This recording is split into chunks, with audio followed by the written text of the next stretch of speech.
board of the NDDC will soon agree on that.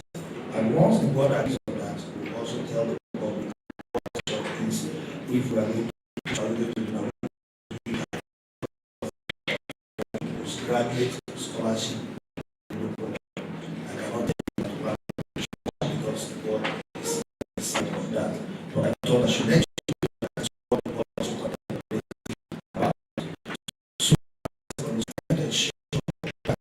no.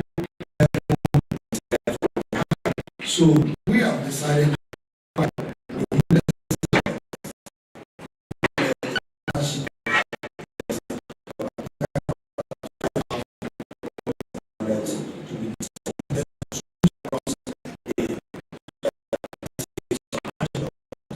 students who benefit from it. So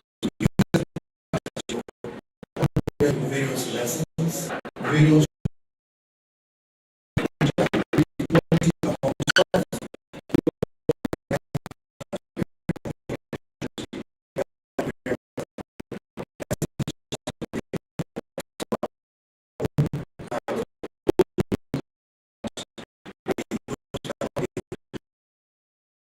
secondly, you realize that today, due to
help them.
The whole idea is the president is interested in completing this abandoned project for the use and the benefit of the people of the Niger Delta. This is the first time this will have such a huge project. We are saying thank you to Mr. President for giving us this constitution and promising to raise the 1 trillion. And we know that the scenarios are already put in place because the process is already on to raise this fund, where specific projects that will abandon tied to this fund. So the fund is not going to be given to us to appropriate. The fund is going to be tied through going to be tied to these projects, specific projects across the 9 states of the Niger Delta. So I think once that is done, we are sure that these projects are going to be completed and they are going to be finished, because Mr. President's marching order is for him to commission landmark projects in the Niger Delta in the next 2 years. And we know, by the grace of God, we know we are going to meet up once these funds are made available as soon as possible. So that is that on the budget. But we cannot also be talking about things we've done outside without also briefing you what are happening internally too. Internally, this administration of the NDDC will be able to at least handle most of our internal challenges arising from staff welfare. We'll be able to be at least meet up our staff welfare, meeting them as at when due. Able to pass the staff condition of service, and the staff condition of service is being implemented. And for a long time, before we came in, the staff of NDDC were not being paid regularly, of which even some staff were not thinking of how to transfer their service out of this place. But today I can tell you that the NDDC staff are the happiest people right now since we came in, because all the areas that were being owed for years, we've been able to clear all of them. And we're even meeting up the works that are before us. And we've been able to build a good relationship with the staff union, because we've been able to meet up. And to add to that, we've been able to also give the staff union a staff club to add to that, to ensure that at least these were the things that were never in existence before, but all these we've been able to achieve. The NDDC within this period. Looking at the cost of hotel expenditure, one gets to Abuja, the NDDC can also be able to rent a guest house so that at least the staff can also have a place to stay rather than exposing ourselves to exorbitant hotel bills. So all these we are looking at also reducing our cost when it comes to traveling and the rest of them, so that people can easily account for their traveling cost. So most of these things were internally, and just to also let the public know, we know that when you come into our commission, one of the major issues people will also want to raise is the issue of our elevators. Our elevators right now, we have only one that is functional. That is not because we don't care. When we came in, these elevators are over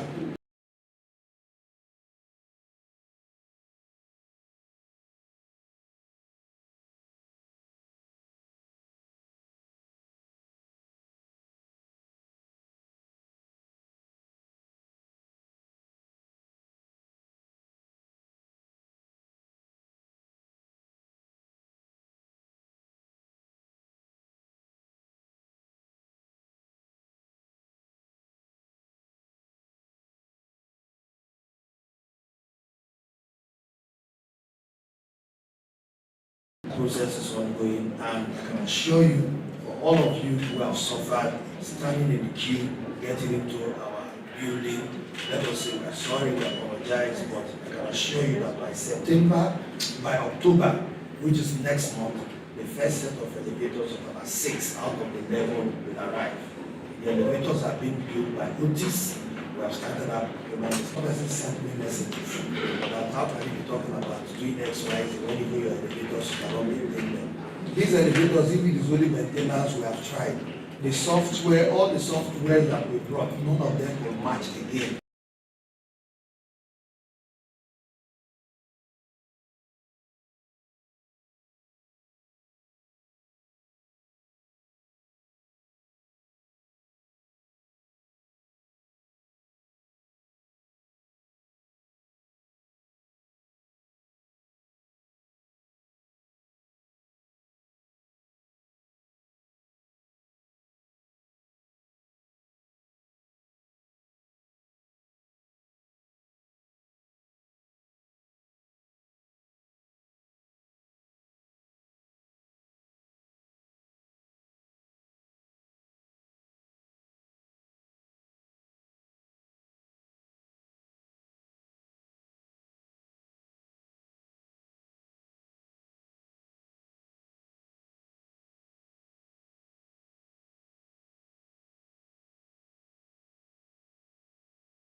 let us create up.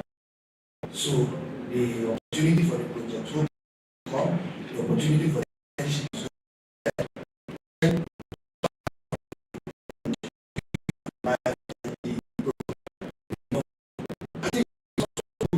also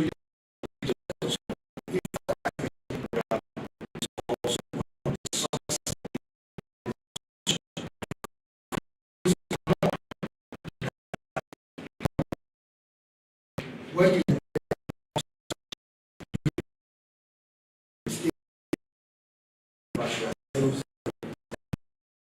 partnership with IFAD and Life ND is supposed to be $60 million to be paid to IFAD, while NDDC is supposed to be $30 million. But for all these years, NDDC is paying into a counterpart funding. And the NDDC, their counterpart funding is supposed to be for Akwa Ibom, Igbo, and Rivers. So hence these three states have changed, they never benefited. But we can't sit down here as management of NDDC board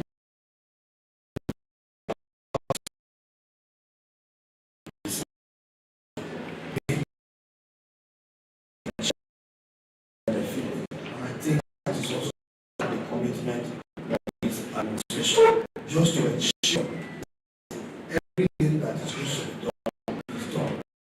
That's also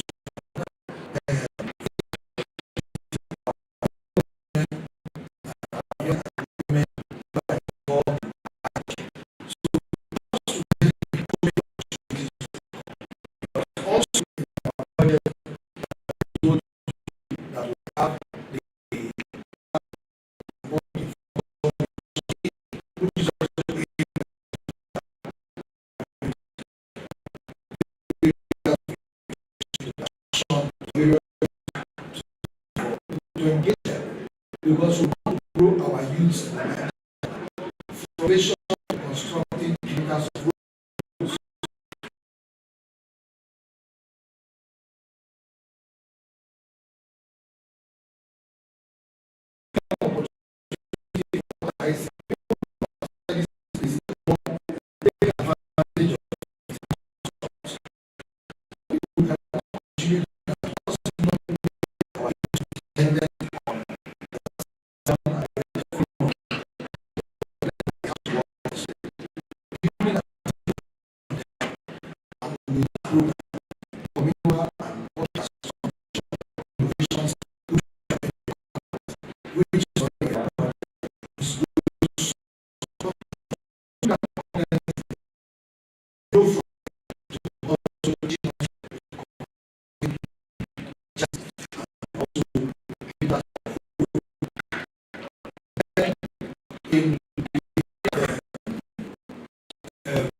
so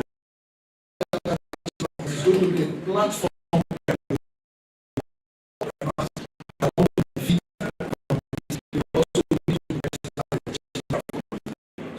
situation whereby a politician or a director in NDDC will give you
ladies, gentlemen of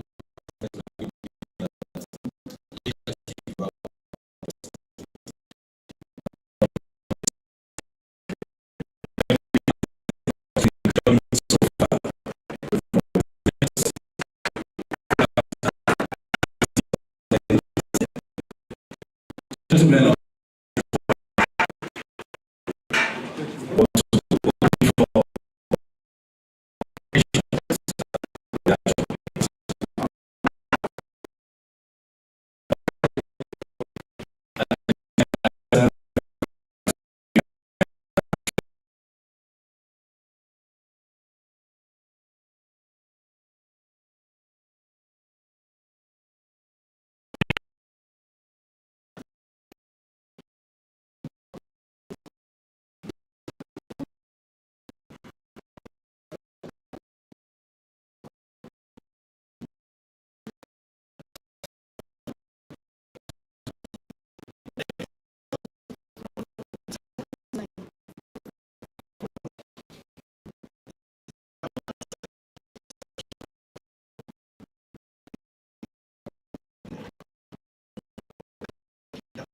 numbers of applicants.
We're here to ask you questions.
That one is also one of the programs you can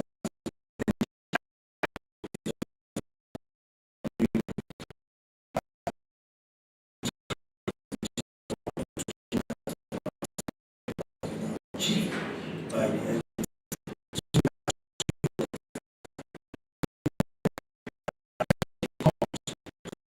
Raising this for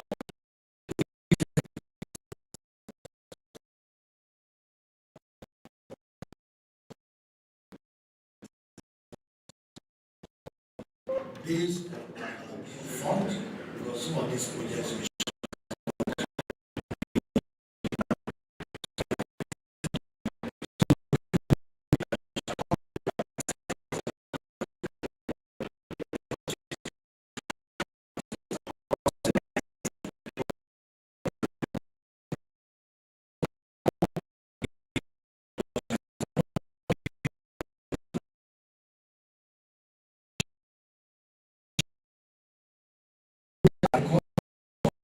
five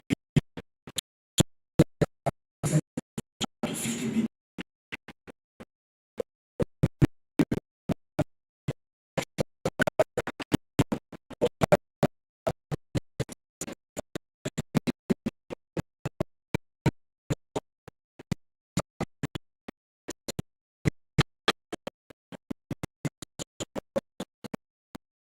So that was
project.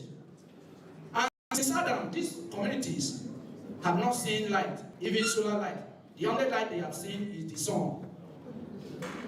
And these communities are in the other side of Ghana local government, which is very close to the Akwa Ibom people. Poles have been built for years. They are a scapegoat. The way you have spoken to us earlier before now, it means that, and you did not mention that journalists will benefit from this training. And I know it's one of your constituencies. Sir, are we not? We will now respond to questions that have been asked. And after that, we'll take another things. Thank you.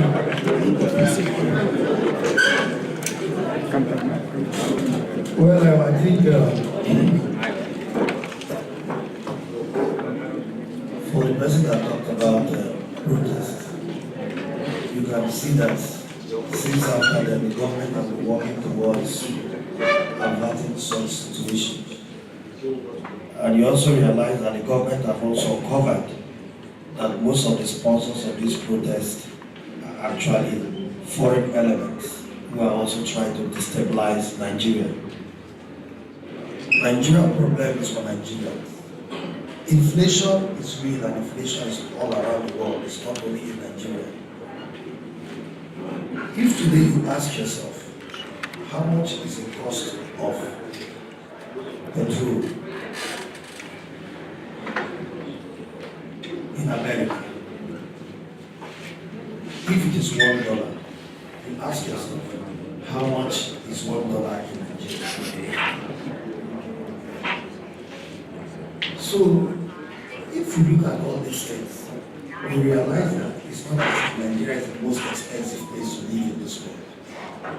The inflation that is happening around the world is also affecting our economy. And we are also trying to ensure that we meet up, and the government is coming up with programs in order to push in some of these things.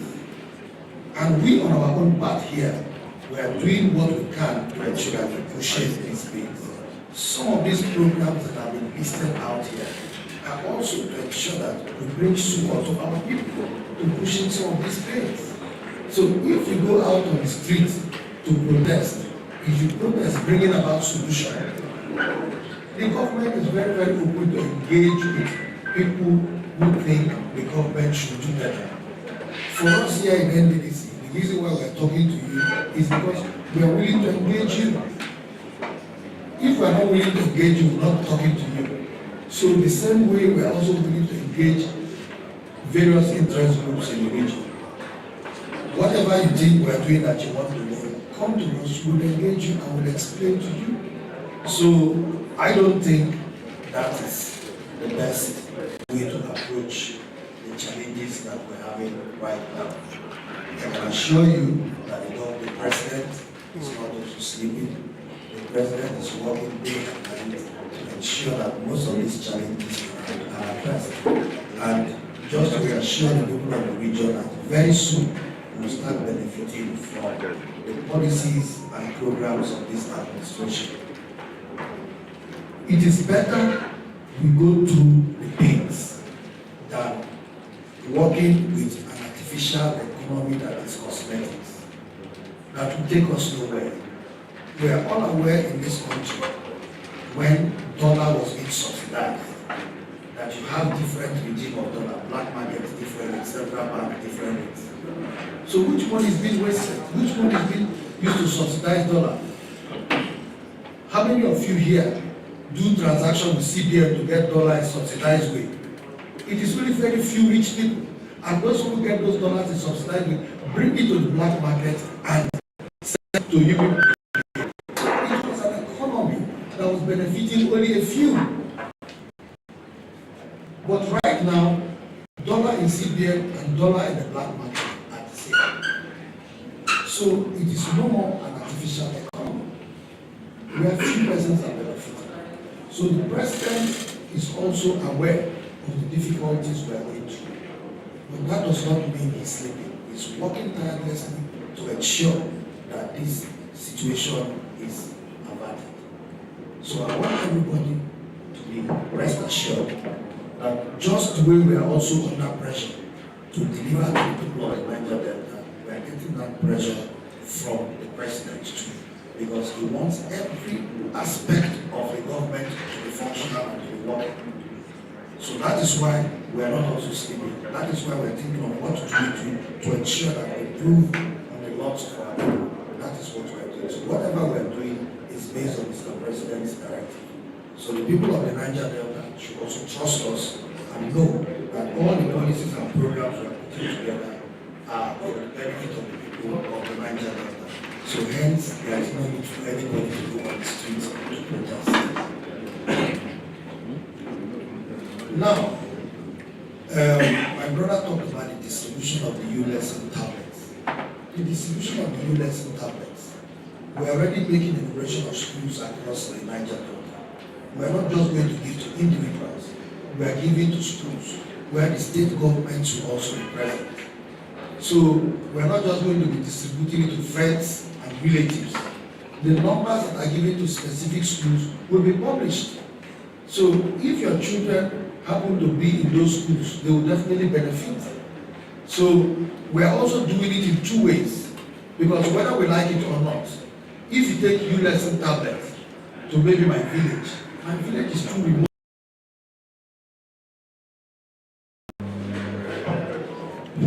My children are too, my village students might be too remote to understand how to operate that tablet. We are also producing textbooks which we are going to give to remote communities for those who know how to read money. So that is that of the distribution. So that is that of the distribution of the tablets. We are going to distribute it to schools. Our Directorate of Education is working on that in the various state ministries of education. Then yes, before I come to the last one, let me talk about the cost of the project. The cost of this project already during the commissioning, the cost of the project is already out there in the media, so you can go and find out for yourself. Why? Because you cannot commission a project without also announcing the cost of those projects. And we know that when we commission those projects, it was widely publicized in the whole life. Then somebody talked about abandoned projects. The abandoned projects, as so long as some of them are small, you must understand that some of these projects, we are also trying to review the rates, because you cannot also tell some of these contractors to go back to site without review rates. So most of our rates are being reviewed, and some of these projects are also projects that are also being budgeted for. A project that is in the budget, you cannot also go and start those projects without passing the budget. So some people ask questions, why is the NDDC is doing so? Why can't they do social projects? You ask yourself, when last did we have a budget? The last NDDC budget was 2020. Since we came on board, we've not had a budget. So this is the first time we're going to be having a budget. And once the budget comes, that is when you can now have access to now start working on projects that have been abandoned that we are budgeted for. Because mind you, in the budget, some of these projects have a particular amount of funds that is earmarked for those projects in the budget. You find out that the project that's 1 billion naira, maybe the provision for the budget is 150 million. We cannot spend more than that in a year. So those are some of the challenges we have. So once the project is being awarded and an administration in NDDC stays for 4 years,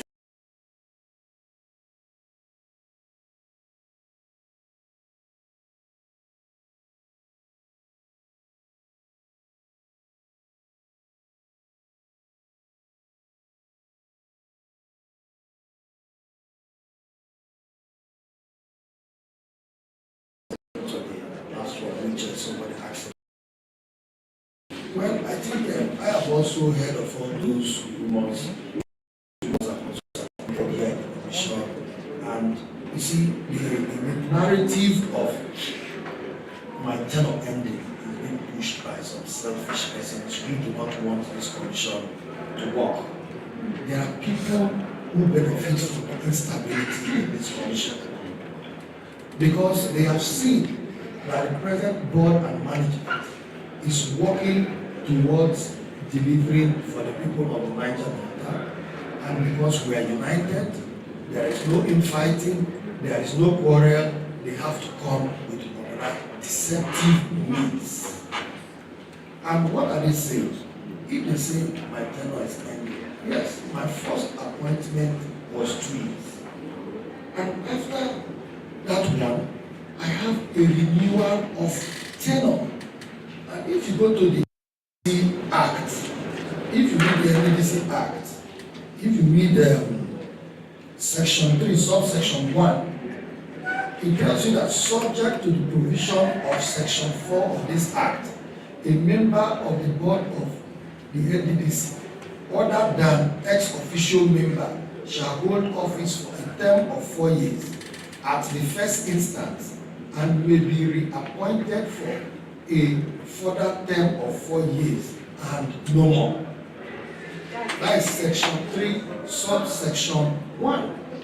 So, if my appointment for 2 years was to complete the Bayelsa first 4 years, now the president, in his wisdom, has now reappointed me to complete the Bayelsa second tenure, and of which no more. So if you say it has ended, are you trying to shortchange Bayelsa State of their second tenure? After all, in this same commission, when in 2015, Buhari administration came in, the MD then was from Akwa Ibom, which was Garabia. And when that board was dissolved, the president reappointed Isimaikiri from Akwa Ibom to complete the Akwa Ibom second tenure. And the same thing they did with the chairman who was from Cross River, where Indomaiba was appointed to complete it. Because you see, the NDDC is shared according to states, and no state should change another state. So if you say my tenure is ending, that means you're saying Bayelsa tenure is ending. If you say my tenure is ending, then I've been reappointed. My appointment letter says another 4 years. It's not a document I have to start sharing to the public. For the sake of freedom of information bill, you can go to the SGF's office. That is where appointment letters have been given. It is there. You can get it. So for those that are selling that narrative, going to different places, are people who do not want this commission to work. They are not only just saying that the tenure has ended. Now, if you say the Bayelsa tenure has ended and somebody from Delta State should come and take over, the chairman is from Delta State. So is Delta State going to have MD and chairman? So now that is to tell you that technically what they are trying to do is to create a chaos where they will now say, oh, since there is imbalance, dissolve the board, let the board be reconstituted. And they will not only try to reconstitute the board, they will rather push sole administrator, which is inimical to what will benefit the people of the Niger Delta. So you can see clearly that their interest is not for the people of the Niger Delta. But we know that even the public knows that what they are doing will not work. Because except they are saying the president has acted in error by acting in accordance with the act, by triggering the provision of the act which says you can be reappointed for 4 years. So if I was there for 2 years, I am still from Bayelsa, completing the Bayelsa tenure. So now, if you say it has ended, I went for another screening in the National Assembly. Can they go and screen you again for another 1 year or 2 years? Or they will screen you for 6 months? Then, if it was supposed to be ending, the president in his wisdom would have said, okay, since Bayelsa tenure is 2 years, okay, if we were dissolving the board, let the MD be there, let us nominate other board members to join him for him to complete the 2 years, isn't it? But this one, the board was dissolved. I also went for screening and was confirmed. And the board was inaugurated for 4 years. So the same appointment letter my colleagues have, and is the same appointment letter I have. So those who are selling this narrative should try and tell the truth. They should not try to cause confusion in the Niger Delta. Right now, this board is determined to serve the people of the Niger Delta. You know, when you come up with transiting from transaction to transformation, you know, during Buhari's government, they say corruption will fight back. So definitely there are people who may not be happy with some of our policies because our policies are more of people-oriented.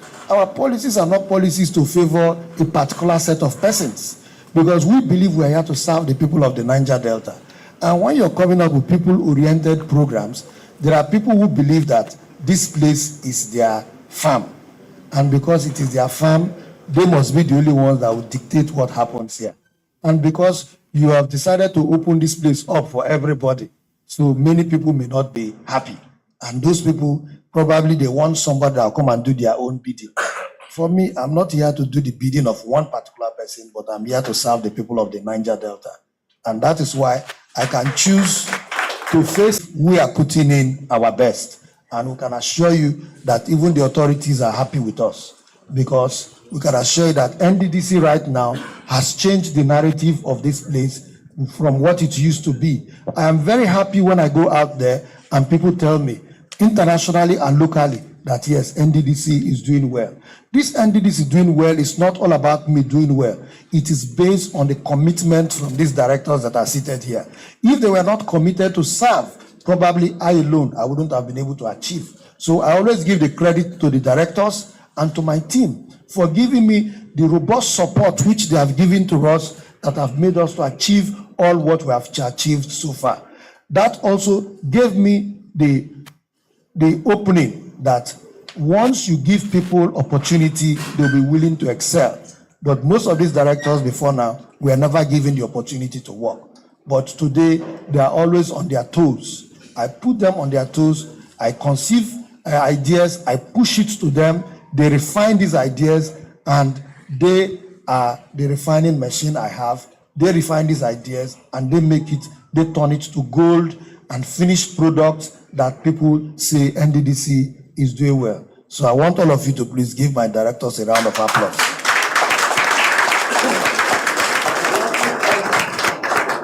Because they are the true heroes of this place.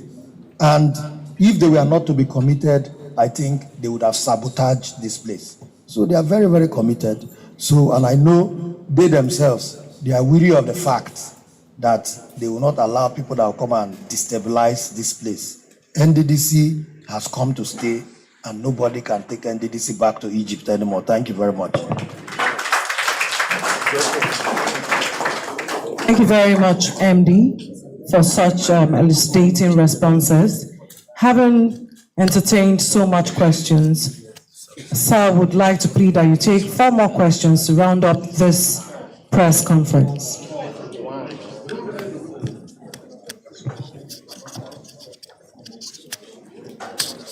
Good evening, Andy. My name is Ruben Okwa. I report for Channels Television. MD, last year we had the worst flood experience in the Niger Delta, and currently Borno State in the north is battling with flood.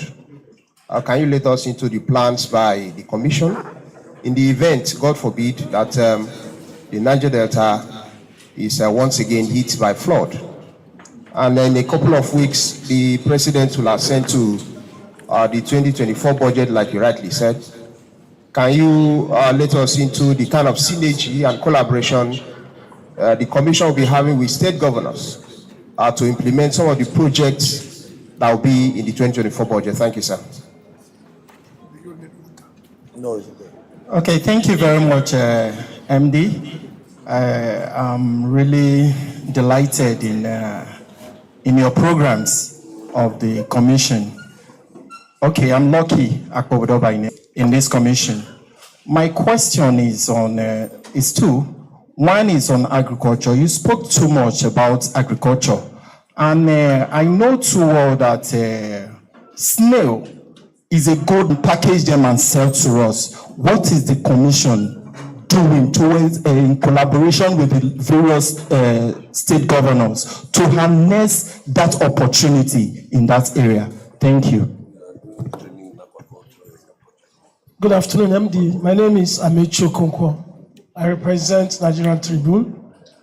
I want to also say that I'm the chairman of the Correspondent Chapel. MD, mine is not a question, so to say, but a little comment and then appeal. I want to say that we journalists, we are happy with you. You have really made a serious impact across the various sections of the Niger Delta, the youth, the women, and even in education, the children, and all of that. As for us also, we feel that we are better engaged with your commission now than what used to be. Having said that, I want to commend you. And then on behalf of journalists now to request, all that our engagement so far with you has been all about work, work, work.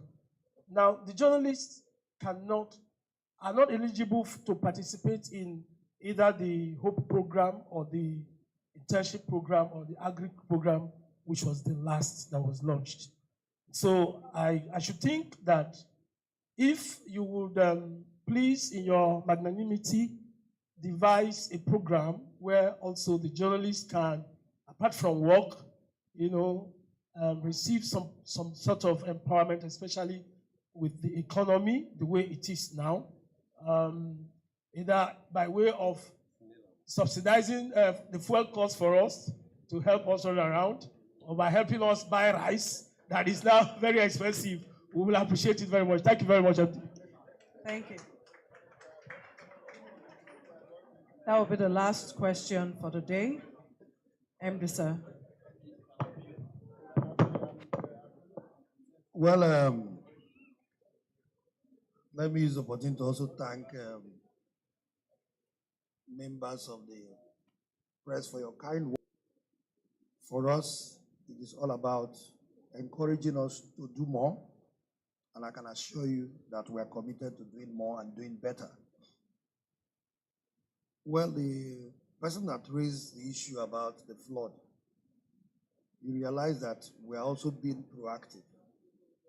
People of the Niger Delta use this opportunity to extend might face some challenges when the flood comes. Might face some challenges when the flood comes. Let it be that we have our people on site to also keep working for our people not to suffer too much. We are also working towards ensuring that at least when the flood comes, as usual, we are also going to prepare relief materials to also send to the various states as what NDDC has been doing before now, to also cushion the sufferings from the people. As much as natural disaster, it is not something that we can stop. We can only just try to mitigate others too. We had to do this in taking mapping from areas of where we normally have major flood, getting those details from NEMA, using their mapping on areas of high flooding in the Niger Delta. So these projects are located in areas where they suffer heavy flooding challenges. This project has school in it. It has hostels to accommodate the people that are going to be there. It has a police post. It has cafeteria. It's a mini community that we're building. So the project is actually a huge project which the NDDC is building across these various areas. So that is to tell you that we're also responding. We are not just sleeping and waiting for our people to suffer. Because we came up with this concept because we realized that over the years, whenever the flood comes, people rather run into school buildings and where they deny school children that are already schooling in those places from going back to school after the flood, because when they live in those school buildings, they defecate there and they actually mess up the school buildings. So we thought we should build this. This project is not only going to serve as emergency for flooding situation, it's also going to serve as a place for camping in case maybe people want to use them for camping for events and other programs too. So it's a multi-purpose complex that we are building. So it's not a place that has just been built for only flooding. That is why it is there. So that answers the question that NDDC is working towards mitigating the challenges of the flood in our areas. But we know that, yes, part of the flood right now, we have issues of rising ocean level that's also affecting some of our communities, like Sangana. You go to Sangana today, rising water level is affecting the community where ocean surge is eating into some of these communities. You go to Ayetoro in Ondo State, the same problem they are facing. You go to Delta State around Escravos area, the same challenges they are facing. So these are challenges that are ecological, and they also deserve huge funding to mitigate them. But we have already started study in ensuring that we handle some of these challenges, because in some of these natural disasters, we don't have to limit it to only flooding, because even erosion itself that is affecting most of our communities, we have discovered that the sheet piles that we'll be using over the years have been failing, because the underwater current is actually faster and stronger than what you see on top. So the sheet pile actually distorts the ecosystem by reducing water flow under water. So it also hits it, and most of them we have seen, where some of them which we have built, even in areas that do not have wave, they have collapsed. So we have, in our study, come up with a new model of using the geotube. The geotube system, we're already using it in Opoma, where we're using